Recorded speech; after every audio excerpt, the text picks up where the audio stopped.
ابن خراش ایک بزرگ گزرے ہیں اس کے زمانے میں، حجاج کے زمانے میں ان کی سچائی بڑی مشہور تھی۔ ان کے دو بیٹے حجاج کے خلاف بغاوت میں جنگ لڑی، پھر وہ بھاگ گئے، پھر وہ چھپتے چھپاتے گھر آ گئے۔ سی آئی ڈی نے بتا دیا کہ ابن خراش کے بیٹے آ گئے۔ حجاج نے کہا آج ابن خراش کے سچ کا امتحان ہوگا۔ اس نے ان کو کھانے پہ بلایا، ویسے نہیں، کھانے پہ بلایا، کوئی ماحول نہیں بنایا تفتیش کا، انویسٹیگیشن نہیں، کھانے پہ بلایا۔ کھانا کھاتے کھاتے ابن خراش آپ کے بچے وہ ہمارے خلاف لڑے تھے، کہیں وہ بھاگ بھوگ گئے، کوئی ان کی خیر خبر ہے؟ تو وہ ہنس پڑے، کہنے لگے حجاج زندگی موت تو اللہ کے ہاتھ میں، گھر بیٹھے ہوئے آ گئے ہیں، پہنچ گئے ہیں، سلام کرتا ہوں، سلام کرتا ہوں، آپ کو آپ کے بچے گفٹ کرتا ہوں، اگر آپ جھوٹ بولتے تو آپ تینوں کی گردن اڑا دیتے، سلام کرتا ہوں، آپ کو آپ کے بچے مبارک ہو۔ کہ میرے نبی نے کہا میرا امتی ہر عیب کر سکتا ہے، جھوٹ نہیں بول سکتا، دھوکہ نہیں دے سکتا۔ میرے امتی سے ہر گناہ ہو سکتا ہے، جھوٹ نہیں بول سکتا، دھوکہ نہیں دے سکتا۔ دیکھو میرے دفتر، میرے ملک کے بازار، میرے ملک کی منڈیاں دھوکہ اور خیانت اور بددیانتی چند ٹکوں کے پیچھے، چند ٹکوں کے پیچھے۔ میرے بھائیو، میں جس قوم کے پاس کربلا کی تاریخ ہو، وہ جھوٹ بولے، وہ خیانت کرے، وہ نماز چھوڑے، زیر خنجر بھی یہ پیغام سنایا ہم، سب کچھ ذبح کروا دیا، لیکن سچائی کو نہیں چھوڑا۔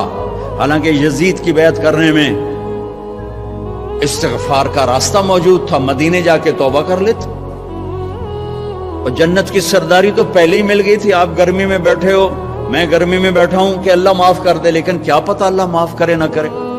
لیکن یہ تو وہ شہزادے ہیں جو ماں کا دودھ پیتے تھے، تو اللہ نے کہ نبی نے کہا حسن اور حسین جنت کے نوجوانوں کے سردار ہیں۔ حسن پیدا ہوئے، آپ نے کہا علی کیا نام رکھا؟ کہا جی حرب۔ کہا نہیں حسن۔ پھر حسین پیدا ہوئے، کیا نام رکھا؟ کہا جی حرب، لڑاکا۔ کہا نہیں حسین۔ پھر فرمایا اللہ نے یہ دو نام میرے بچوں کے لیے بچا کے رکھے تھے، آج تک کسی کو یہ نام نہیں ملے میرے بچوں کے لیے۔ یہ ذبح ہو رہے ہیں، ایک ایک کے سر کٹ کے نیزوں پر چڑھ رہے ہیں کہ سچ نہیں چھوڑنا، دھوکہ نہیں دینا، جان دینی ہے، سچ نہیں چھوڑنا۔ چلو وہ تو بڑے عالی مقام اہل البیت تھے، آپ کو یزید کے بیٹے کی نہ سنو، معاویہ بن یزید 22 برس کی عمر میں حکمران بن گیا، چونکہ اس کا باپ 41 سال کی عمر میں مر گیا۔ 3 بر اعظم پہ حکومت، 3 بر اعظم پہ حکومت، 3 بر اعظم پر، اور 22 برس کی پاگل پن کی عمر، 40 دن حکومت کی، اور سارے بنو امیہ کو اکٹھا کیا اور کہا لوگو میرا باپ ظالم تھا، جبار تھا، اس نے اہل البیت کا خون بہایا، جس کرسی کے نیچے حسین کا خون ہو میں اس پہ لعنت بھیجتا ہوں، یہ تمہاری حکومت ہے، جس کو چاہتے ہو دے دو، میں یہ جا رہا ہوں۔ 3 بر اعظم کی حکومت چھوڑ کے گھر بیٹھ گیا، اور اس کا جنازہ نکلا، وہ خود نہیں نکلا۔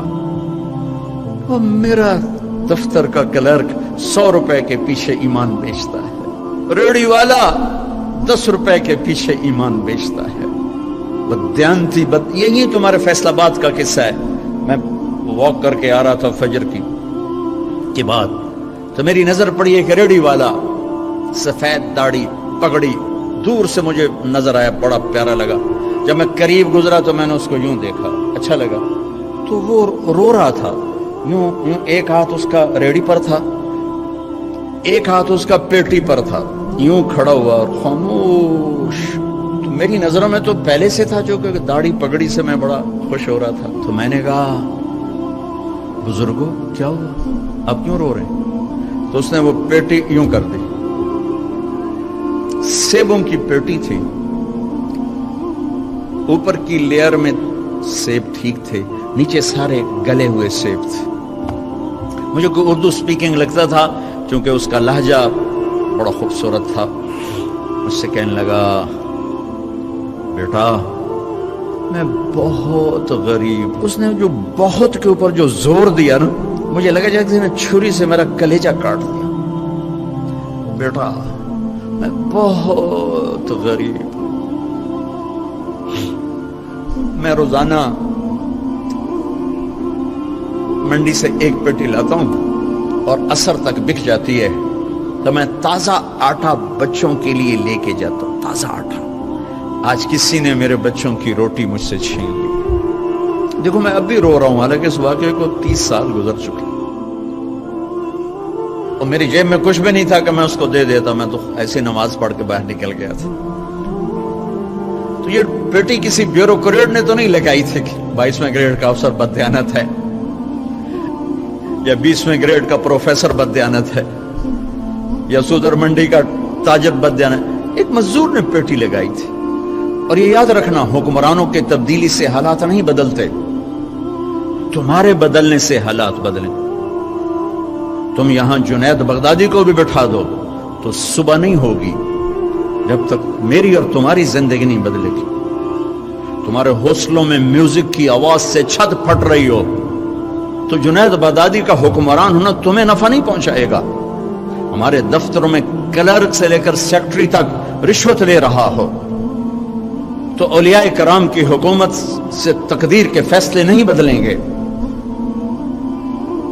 بنو امیہ کے حکمران ظالم تھے لیکن اسلامی فتوحات کا دائرہ پھیل رہا تھا چونکہ عوام اللہ کے بڑی محبت کرنے والے تھے، اللہ پہ مر مٹنے والے تھے، اللہ پہ قربان ہونے والے تھے. میرے بھائیوں، اپنے آپ کو بدلنے سے شروع کرو. چھوٹا سا وظیفہ بتایا، سچ اور دیانت.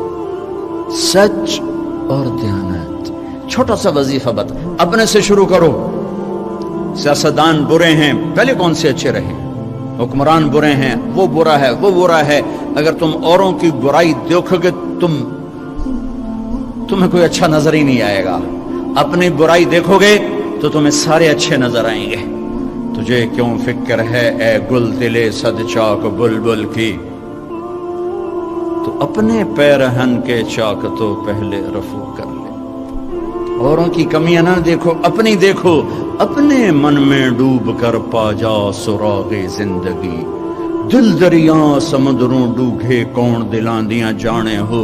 وچے بیڑے وچے جھیڑے وچے ونج مہانے ہو.